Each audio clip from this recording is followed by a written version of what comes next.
দেখো বন্ধুরা, আমাদের কলকাতা পুলিশের কি সুন্দর নিয়ম কানুন আইন, সব এত সুন্দর যে ধারণার বাইরে। যে চোরকে পাবলিক চুরির কারণে তাকে মারধর করে পুলিশের হাতে তুলে দেয়, সেই পুলিশ আবার তাকে বাহানা বানিয়ে 2-4 ঘুষি ঘাসা লাথি মেরে তাকে আবার বাইরে বার করার জন্য একটা রাস্তাও খুঁজে দেয় যাতে সে পালিয়ে চলে যায়। ঠিক এরকম জিনিসটাই আমাদের মানিকপুরের এখানটায় যুব কম্পিউটার কেন্দ্রের সামনে হয়েছে।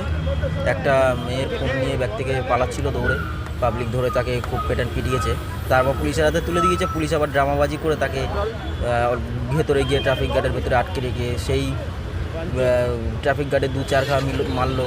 মেয়েটেরে থানায় ফোন টোন করলো না, কিছু করলো না, গাড়িও আসলো না, পুলিশ নিয়েও গেল না, উল্টে আরও মারধর করে কিছুক্ষণ গেটটা খুলে রেখে ওকে যেতে পালাতে সাহায্য করলো।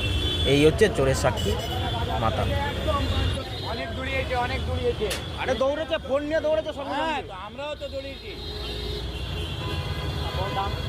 ওর সঙ্গে আরেকজন ছিল, একটা বাচ্চা মেয়ে ছিল, ওইদিকে দৌড়ে চলে গেছে কোন দিকে।